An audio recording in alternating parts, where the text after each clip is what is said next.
Sobat Juga Ikanaan, jumpa lagi dalam Saat Teduh Bareng Yuk di hari Kamis ini tanggal 13 Mei 2021. Sate kita hari ini berjudul Yefta Seorang Saksi Iman, terambil dari Hakim-Hakim 11 ayat 29. Yuk kita baca bareng-bareng. Lalu roh Tuhan menghinggapi Yefta. Ia berjalan melalui daerah Gilead dan daerah Manasye.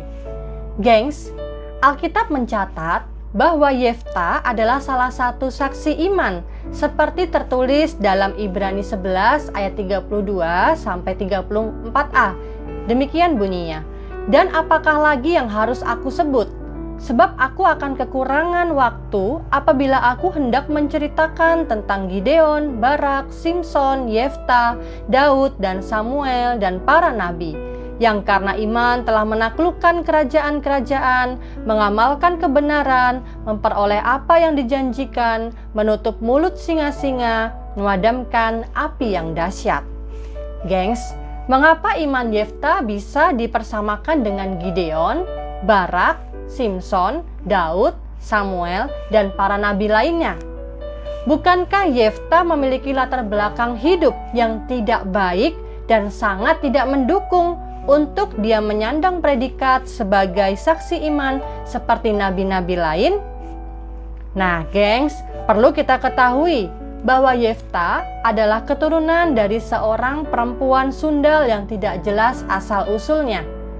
Adapun ayah Yefta adalah Gilead yang juga termasuk keturunan dari suku yang terendah moralnya. Sesungguhnya, Gilead memiliki istri yang sah, tetapi ia selingkuh dengan perempuan sundal hingga lahirlah si Yefta ini. Setelah dewasa, keberadaan Yefta tidak diinginkan oleh keluarga Gilead. Maka terusirlah ia dari mereka dan ia pun melarikan diri di tanah Tob. Di sanalah berkumpullah kepadanya petualang-petualang yang pergi merampok bersama-sama dengan dia. Demikian Hakim-Hakim 11 ayat 3 mengatakan. Gengs, ayat yang sudah kita baca tadi menyatakan bahwa roh Tuhan menghinggapi Yefta. Mengapa Tuhan memakai Yefta ya? Bukankah kehidupan Yefta banyak sisi negatifnya? Kita harus ingat bahwa Tuhan memiliki kedaulatan penuh untuk memilih seseorang yang hendak dipakai sebagai alat kemuliaannya.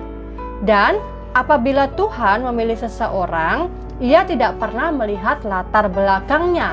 Misalnya kaya, miskin, pintar, bodoh, dan sebagainya. Termasuk Yefta yang mendapat anugerah dari Tuhan. Gengs, siapakah kita ini? Kita juga adalah orang-orang yang berdosa, yang memperoleh kemurahan karena iman kita kepada Tuhan Yesus. Tuhan Yesus rela mati untuk kita. Dia memilih kita tanpa mempedulikan seburuk apapun latar belakang hidup kita. Asal kita pun mau bertobat dengan sungguh-sungguh, Tuhan sanggup mengubahkan hidup kita dari yang hina menjadi mulia, yang tidak berarti menjadi berarti, dan dijadikannya kita berharga di matanya. Maka dari itu, gengs, jangan pernah membatasi kuasa Tuhan yang sedang bekerja dalam kehidupan kita, karena tidak ada yang mustahil bagi Dia. Tuhan memberkati. Halo teman-teman, itu tadi Satu Teduh kita hari ini. Dari Sabtu hari ini kita belajar kalau Tuhan memiliki kekuasaan atas hidup kita. Tuhan mampu mengubah hidup kita yang hina ini menjadi berarti dan berharga di matanya.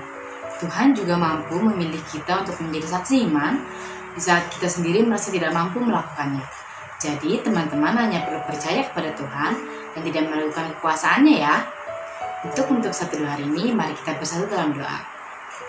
Tuhan, kami telah melakukan Satu Teduh kami hari ini bersama-sama. Terima kasih Tuhan atas penyertaan-Mu sehingga kami masih bisa Satu Teduh kembali hari ini Tuhan. Tuhan berkati kami Tuhan, anak-anak-Mu, untuk bisa percaya akan kuasa-Mu Tuhan dan tidak pernah meragukan kuasa-Mu. Dalam Tuhan Yesus kami telah berdoa. Amin.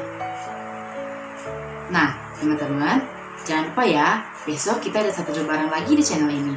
Yuk kita sama-sama bagikan materi Satu Teduh kita ke teman-teman yang lain supaya makin banyak orang yang dapat berkat. Kalian punya pergumulan untuk pertanyaan Ayo DM Instagram Youth GKI Kanaan dan dengerin juga podcast Youth GKI Kanaan ya. Jangan lupa hari Sabtu kita juga ada Zoom Fellowship di jam 7 malam. Nah, untuk linknya nanti akan di-share di grup WA ataupun grup lain teman-teman. Have a blessed day, Tuhan Yesus memberkati. Kalian tahu nggak sih bedanya customer service sama podcast youth? Kalau customer service hadir untuk kebutuhanmu, tapi kalau podcast youth hadir untuk keresahanmu. Nah, jadi hari ini kita bakal ngebahas quarter life crisis.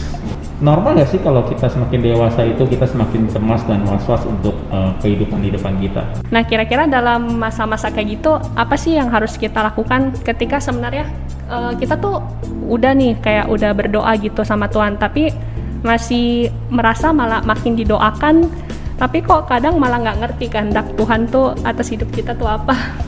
Bagaimana sih cara ngatasin kecenderungan hati kita yang sering membandingkan hidup orang lain nih dengan hidup kita sendiri? Quarter life crisis itu bukan sesuatu yang harus dihindari, tetapi itu adalah hal yang kamu harus hadapi, bukan dengan kekuatan kamu, tapi bersama dengan Tuhan.